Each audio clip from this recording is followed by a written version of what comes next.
Okay, hi everyone. We're here with episode 2 of Ask a Pro, and today we're here with Ciarán, Beahan, I think, if that's Yep. how you pronounce it. Yep. Right, cool. So we'll just start off with the first question. So, what one tip would you give to starting speedcubers, or if you were to go back in time, say, what one tip would you give yourself? I mean, everyone says practice, practice, practice, but you really have to learn, learn, learn. Just learn Yeah. as many algorithms as you can, because once you get once you get older, and you start to speak cube more, what tends to happen is people start to learn algs less, Yeah. and once you're faster, it's harder to kind of integrate the new algorithms you've learned into your current source. Yeah. So that's I'd true. say when you're young, just keep on learning and don't stop learning new algorithms. Right, cool. Do you have a practice regimen, or did you? And if so, could you tell us about it? Yeah, in a way. It changed as my school schedule changed. Okay. When fair I enough. was first starting out, it was just tree by tree for a while, and I'd do maybe half an hour a day. Then I got more serious about it, and then I'd start doing like an hour a day. And now I do maybe, if I feel like it, maybe 2 hours of cubing in a day, and maybe half of that would be tree by tree. Okay, fair enough. So, I recently been thinking about turning accuracy and how to make a really flowing turning style. Since like quite a lot of the modern cubers are like doing like really really rough turning, like kind of like this, and they're using like all the modern cubes which facilitate like corner cutting and all that. When you're using older cubes, do you think this helped make your turning style better or worse? So I think you used the Liang like some time ago. Yeah, Liang, a while ago. Yeah, A while right. ago, but you see, I have a very rough turning style. Oh, okay, fair Is enough. what Yeah, is what people seem to think, and obviously, when I started back in 2011, I think the only good cube was the Guhong, the Dian Okay, fair Guhong, enough. and then the Zanshi, and the market wasn't as saturated as it is now. Hmm. So I had to turn more rough, and as smoother cubes came out, my roughness stayed in my Okay, yeah. turning style.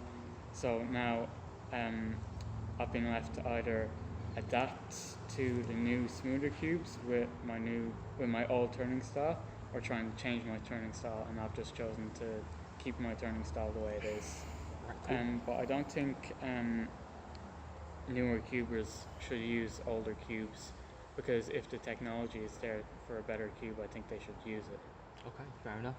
So do you think that in like say the first year or so cubing, your turning style kind of gets set with what like when you with kind of Yeah, from what cube you get? I'd say it'd be within a year or maybe even 2 years, but it really does depend on what cube you get, and just it depends on the person as well, like what age they are. The younger they are, or people who are older, usually have rougher turning styles and have more trouble with finger tricks. So it really just depends on the age and the cube. Fair enough. So we'll move on to algorithms now and techniques. So what algorithm sets do you know, and in what order did you learn them? And if so, can you tell us which ones did you know when you were sub 10? Well, if we I go back to the first question, and this is like, if I could tell myself something, is just keep on learning.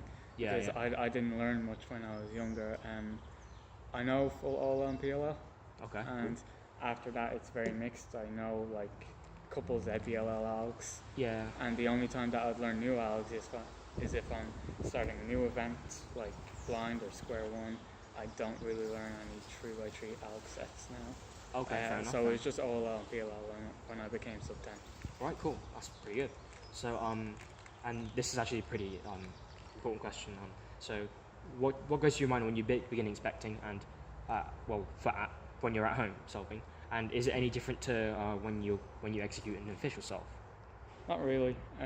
It's not different, but what goes through my mind is, obviously I'm just looking for all the four cross edges, Yeah. and that's what most people I think should do.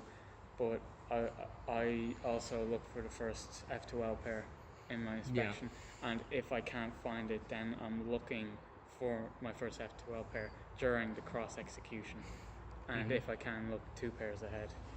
And yeah, that's usually. How often do you look 2 pairs ahead? Not often, not often. I can usually see my second pair before I execute my first. Oh, okay. So after I execute Yeah. the cross, I can already see my second pair. Oh, okay, And then makes before sense. I execute my second pair, I can see my third. and Yeah, so there's on. this is kind of like cascade effect, Yeah. isn't it? So like if you can't look ahead to your first pair, like keep at least like a little bit of a kind of waterfall, like you can't. Yeah. Do you get what I'm saying? Like Yeah. So it's really important to have your first pair look ahead. So now, do you find that solving a one cross color is actually more helpful in making your FTO better? Because in that sense, you have more time to inspect for one cross color and looking at the FTO pairs. Or do you think being partially color neutral or completely color neutral is better? Well, there are advantages to being partially color neutral. See, I only solve on green, Okay, fair and enough. I should push myself to at least green and blue, Yeah, because being partially color neutral is even better. yeah. I do recognize that there is a kind of disadvantage with full neutrality, because you only have 15 seconds and there's 6 sides. Yeah, So you indeed. can't look at all the sides. So yeah, I would say partially maybe opposites like white yellow or blue Yeah. green or red and orange would be the best type of neutrality to have. Yeah, I asked this question because specifically we know that Lucas Etta, he only does white. Yeah. And he's got like a 5-second average of 5 on cam, or like Yeah. a really low 6, I can't remember now, but yeah, he's really good and he only does one cross color. So could you show us one of your most useful algorithms that you don't think many cubers know? No, I didn't have time to think about this one. Okay, yeah, you can go ahead. Use I this if don't you like. really know many Just like- algorithms. Yeah, I don't really know many algorithms for 3x3 that others wouldn't know. Okay. But for big cubes, this one Okay. I would do soon Yeah. into the For that specific OLL case. for that specific OLL case Pretty cool. but just on big cubes, because obviously on 3x3 like You can do the wide term version. don't Yeah. you? Like so you go. yeah, instead. Yeah, that's really you see, like I said, I didn't Yeah. learn many algs, so I wouldn't know. That's fair enough. All right, cool.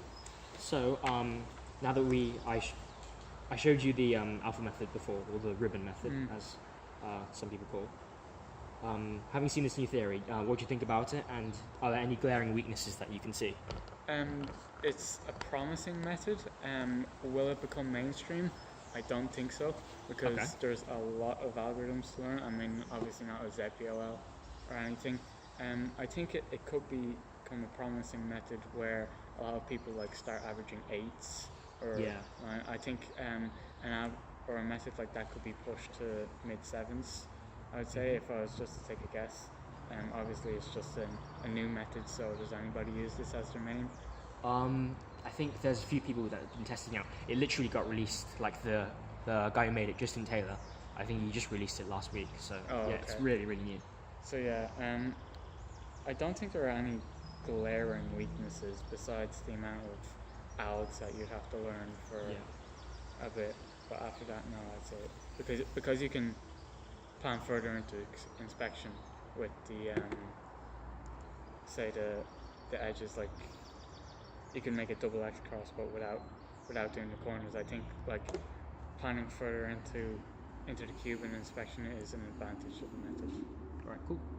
So now we'll move on to this next question, and this kind of leads on from the previous. Do you think that CFOP may be overtaken someday, and if so, by which method? I don't want to say never, but I mean ALAO showed what you can do with RU.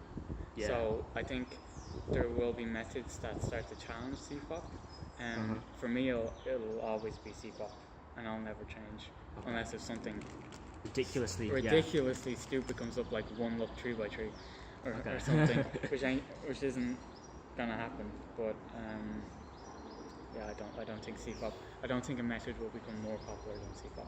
Okay, fair enough. So I'll follow up with this, and how fast do you think the limit of 3x3 can go, given the 15-second inspection time? I don't think there'll ever be a one look 3x3 solving competition with 15 seconds. Yeah, that's never gonna happen. But I'd say single, you could push it to. I think one day, if like somebody gets lucky enough, it could go sub 3. Yeah. And for average, I would say sub 5 one day, maybe, if people can get good scrambles. Fair enough. And because of this, like this limit for 303 given the inspection time, do you think that the inspection time being increased to like 20 seconds or higher, do you think that could be viable in competition or not? I would say keep at 15 for 3x3. maybe go higher for big cubes because you need Yeah. to look at more stuff. But yeah, I'd say keep it at 15. Yeah, I'm not sure if this applies because I don't do big cubes, but it does make sense for there to be more inspection for big cubes, doesn't Yeah. it? But it's 15 seconds for 303 and 2x2 as well. So you have the same Yeah. time to inspect for 2x2 as you do like A a 7x7. 7x7, Yeah, yeah, exactly. yeah. Which is kind of strange, but yeah. So maybe you say like different inspection times for different events. Do you think that would be a good idea? Maybe, yeah. Okay, cool, fair enough. So now we move on to the extras. This is just for fun. So if you were trapped on a desert island, what one cube would you bring? Who, and this must be a cuber, would you bring with you? And what other one item would you bring with you, and why? What cube would I bring with me? Oh, that's a lot of wind. Yeah. I'd say I'd bring a 6x6 with me because that's my main event. Oh, really? I'd say. What cuber would I bring? You can expand this to anyone if you like. You can bring anyone. If you Yeah, like. I know. I'm just trying to think of Yeah. everybody now. Keaton Ellis, Keaton Ellis. just so I can laugh. Oh. Because if I'm stranded on a desert island, then like at least having fun would be something. I haven't met Keaton, but I Yeah, assume he's a pretty funny guy. I met him last time. He's Oh, that's really pretty funny. cool. Awesome. And what one item would I bring? I'd say a lighter to light fire. Oh, what? Sorry. A lighter. A lighter. like, Oh, one okay, yeah, item. fires. Yeah. Yeah. Okay, fair enough. Cool. If you had if you could have one superpower, what would it be and why? Super speed. Super speed, Because I love The Incredibles. It's my favorite cartoon movie. Oh, And okay. Dash in that is the really fast guy, and it's my favorite character. Pretty cool. And we'll just end this off with one last kind of serious question. And what's your greatest fear and why? I don't have claustrophobia. Like if you put me in a space, say that's the size of this table, I'd be fine. But if you put me in a space where I literally can't move anything, Okay. that would maybe be my biggest fear. Like being buried alive, kind of like that. Yes. Yeah. Okay. Yes. Buried alive. Okay, that's your. Okay, fair enough. Right, cool. So that concludes it for this Ask a Pro, and thanks, Ciarán, for You're welcome. answering my questions, and thanks for watching, and we'll see you guys next time.